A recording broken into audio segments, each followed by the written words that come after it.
Hey everyone. Hey, Jennifer Rose here. Hello, hello, hello, everyone out there. Okay, so we are continuing on it's summer 2026. And this is a series I'm doing on practical application of spiritual principles to solve everyday problems, which I believe is possible. I have use spiritual principles to solve my everyday problems. I find that when I'm reaching for higher guidance or inner guidance or intuition or the divine beloved to give me creative solutions, that everybody wins. Everybody wins, and I feel freer and I feel more peaceful. So, to me, that's the fruit. Those are the fruitages of going beyond your thinking mind, your small t thinking mind, and going to capital T higher mind, divine mind.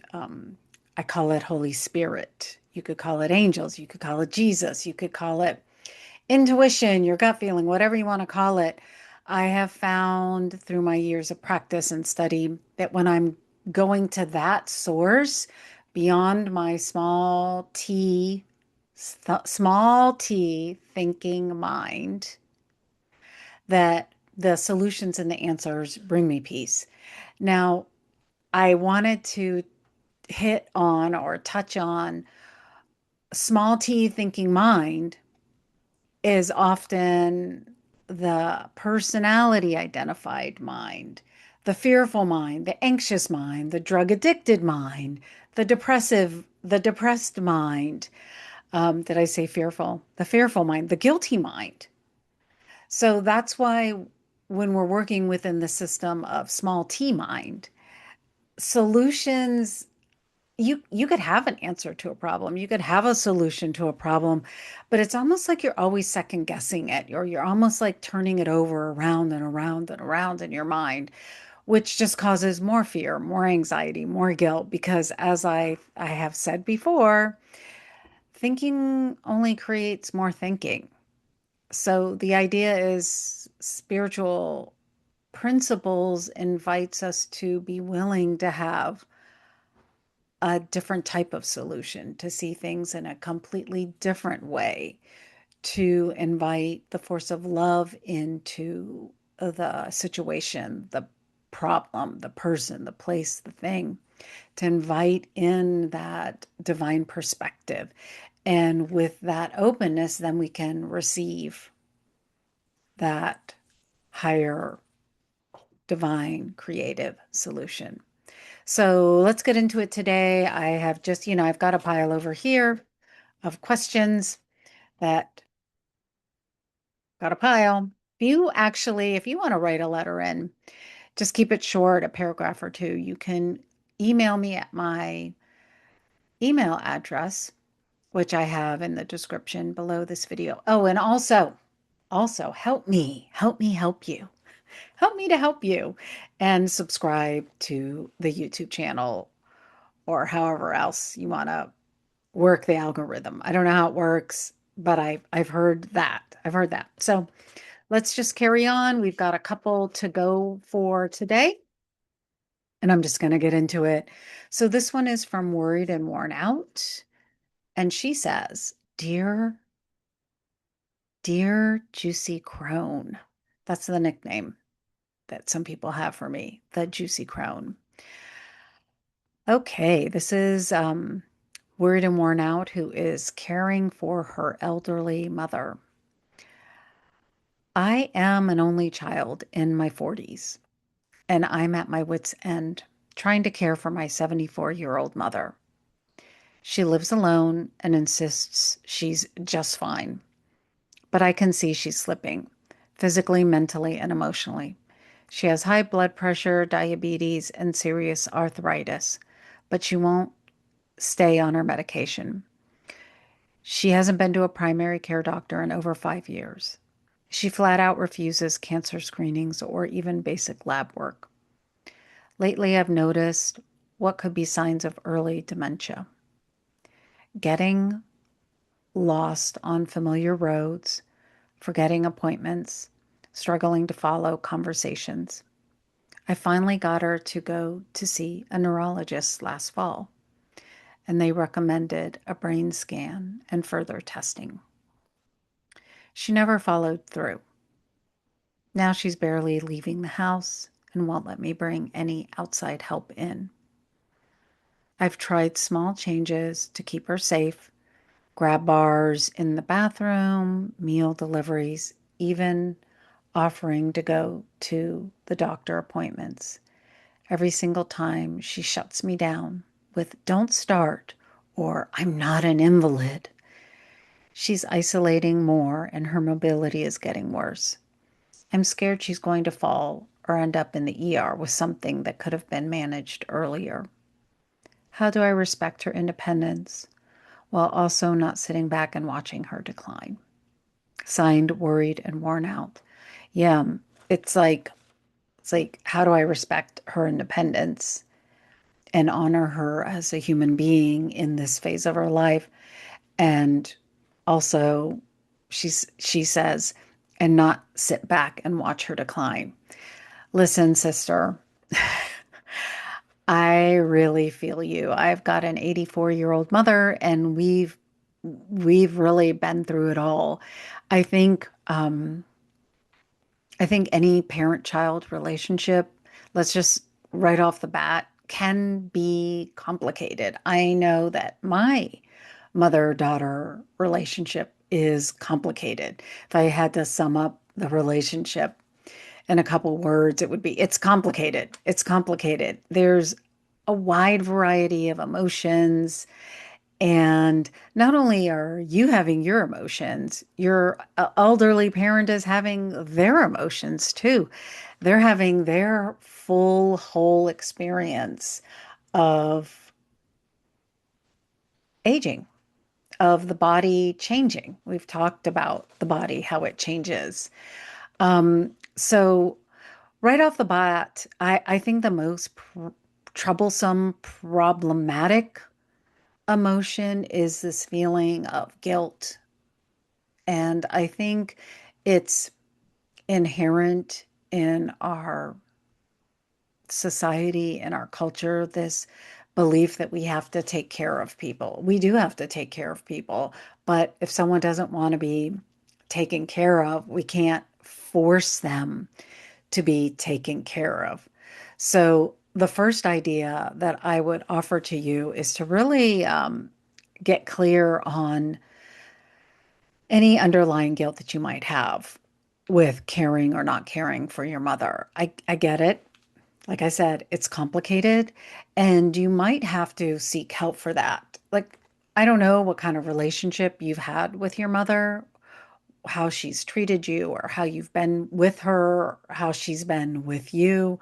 But I do think there's always, there can be some underlying resentment or guilt that would be good for you to look at and to sort through. Now, on the other side of that, oh, and while I'm talking about you, you might want to talk to a counselor about that, or you might want to talk to a good friend about that, or someone who's gone through the same experience as you.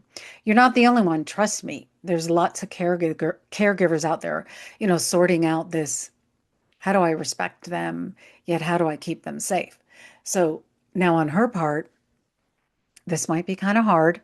I had to go through this with my own mother. You're not responsible for keeping her safe.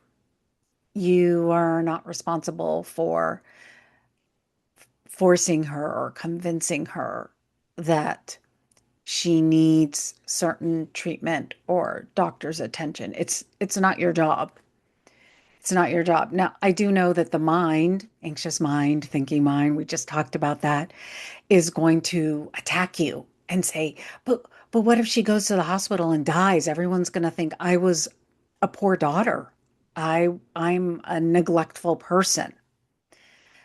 That may be true, but you're really not responsible for what they think about you too. So this kind of goes back to that idea of like freeing yourself from any feeling of guilt or responsibility. And let me just touch on another few things before I go into some practical techniques that you can use for yourself to get direct guidance on this situation. You probably have to have an honest conversation with your mother and let her know that you can't help her if she doesn't want to be helped. So I had to have that conversation with my mom. I'm just like, I can't help you if you're living out of my city, if you live in a whole nother city. I just can't do it. I can't be running, driving a couple hours if you need help or if you need to go to a doctor's appointment. Or I just can't do it. So if you want me to help you, me, not any, if you want someone else to help you, please, by all means, you can do that. And I know that you say you're an only child. Yeah, I'm just looking at the note. I'm just looking at the letter here. You do say you're an only child. You're in your early 40s, so you're probably still working too.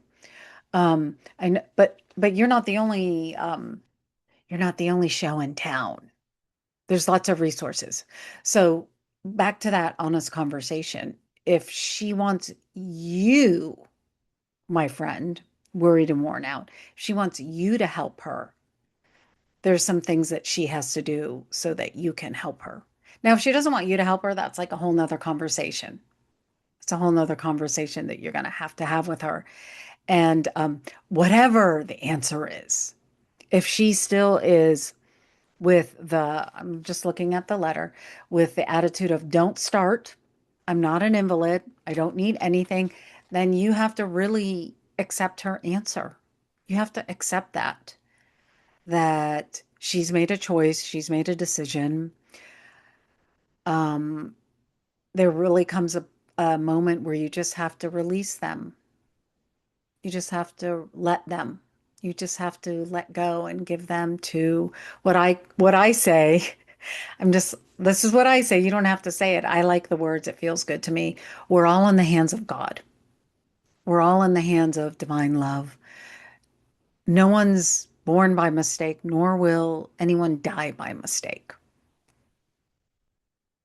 That's what I believe. And that's what's helped me in this situation with my aging mother.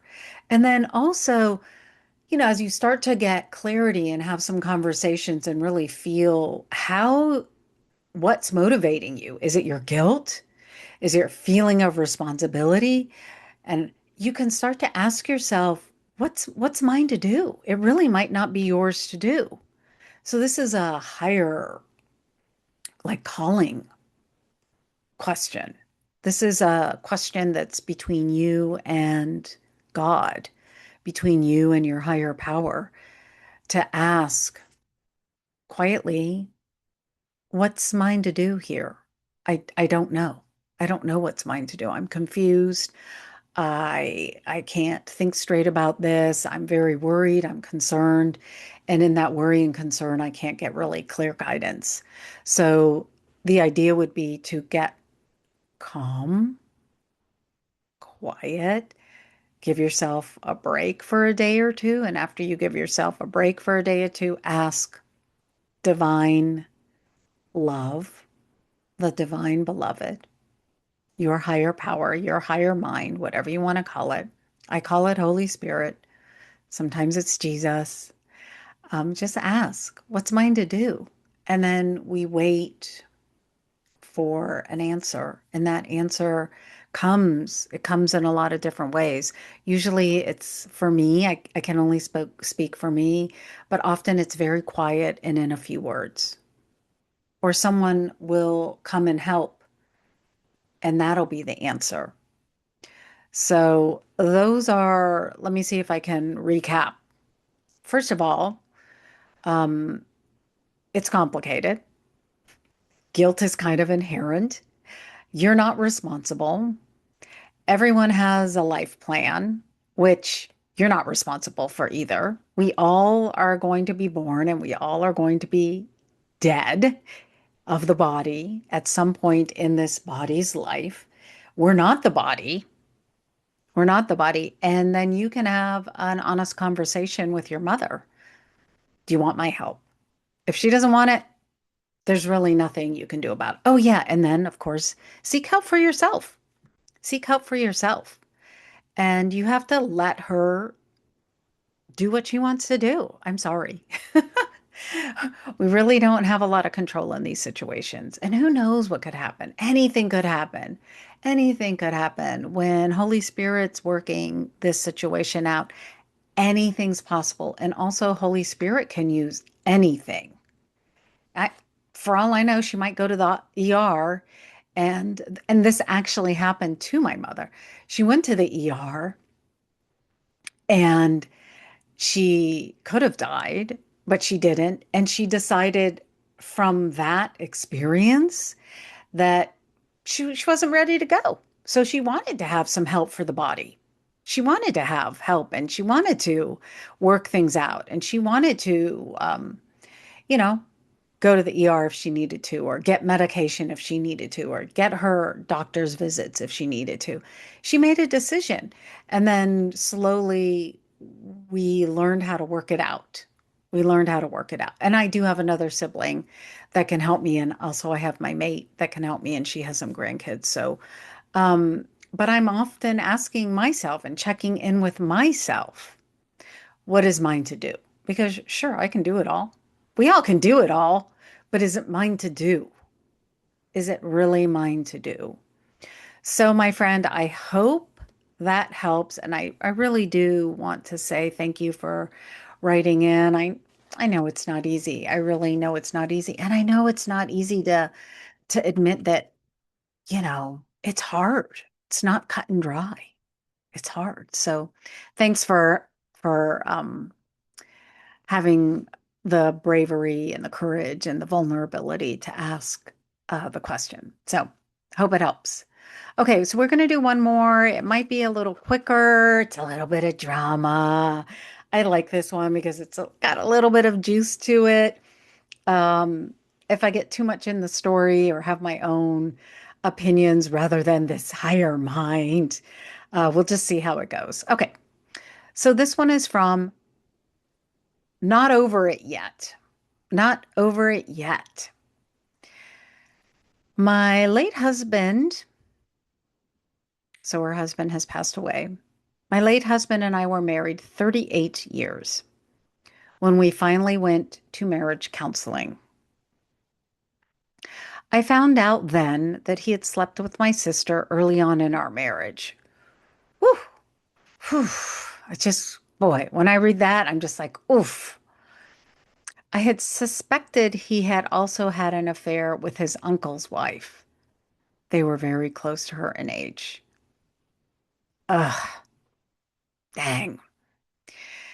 She goes on, this too was confirmed in counseling.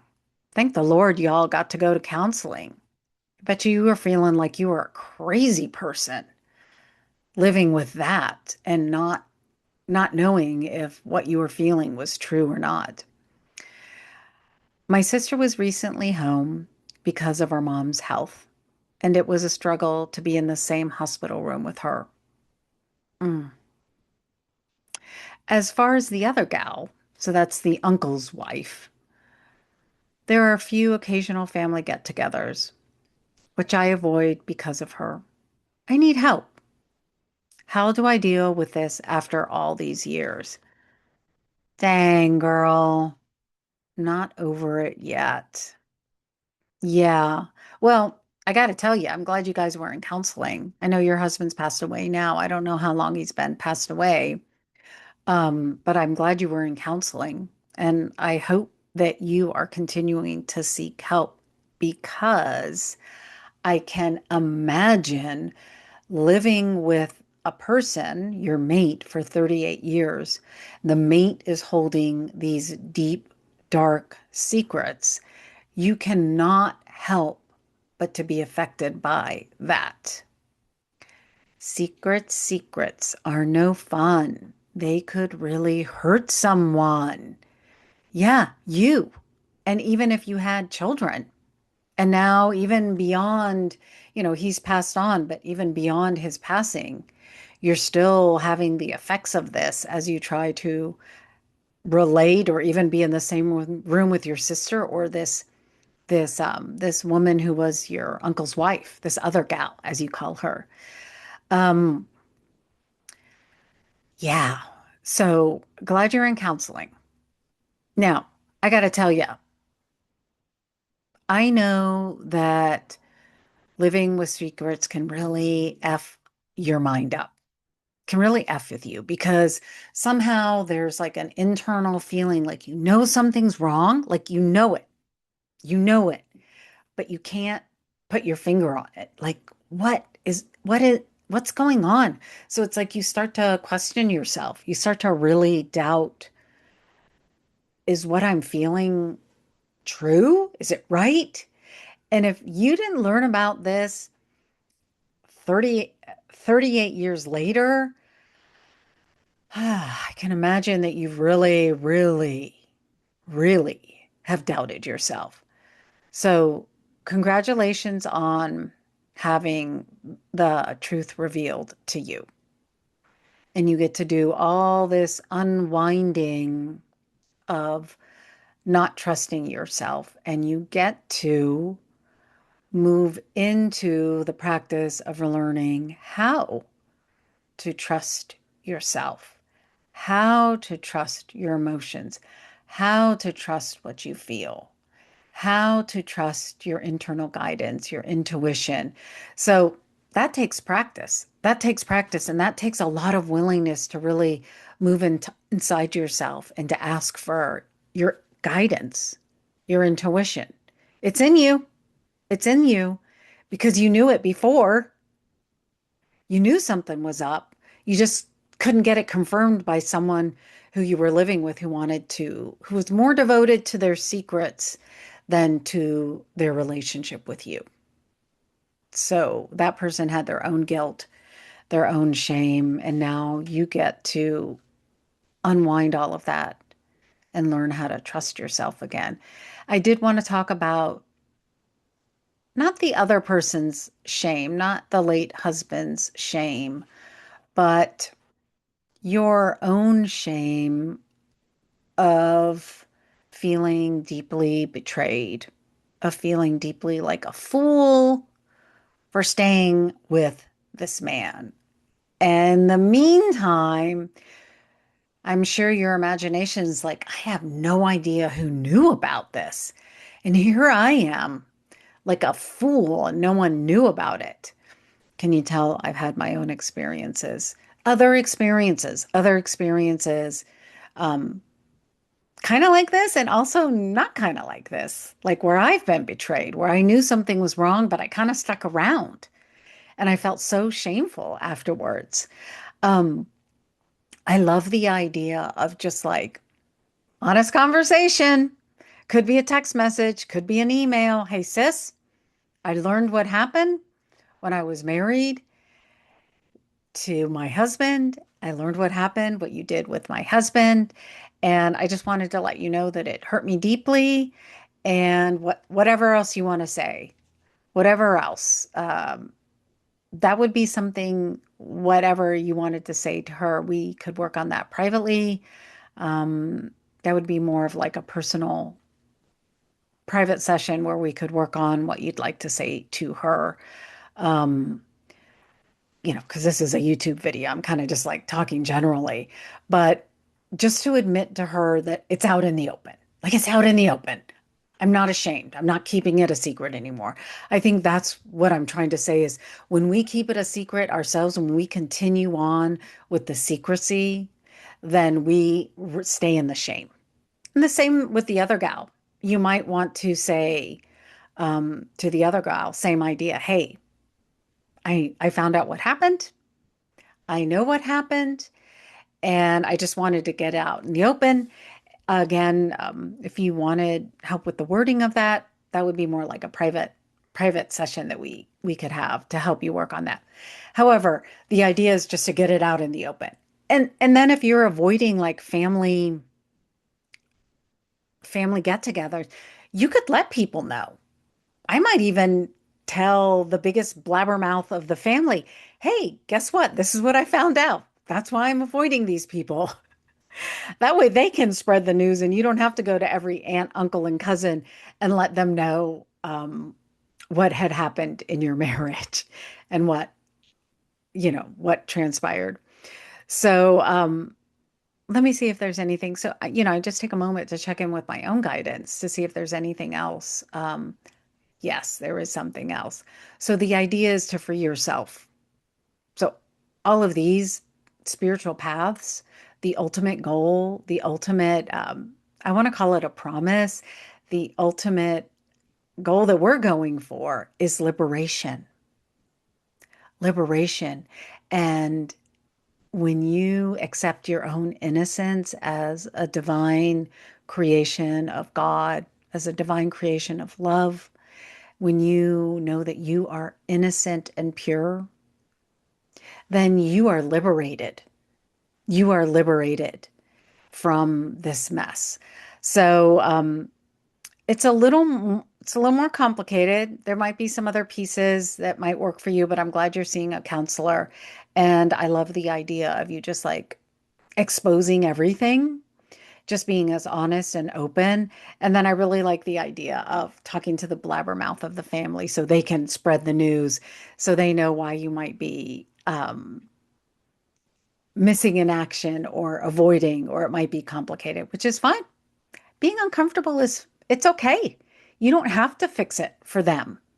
You're just fixing it for yourself. You are taking care of you. They can take care of their own feelings. You're not responsible.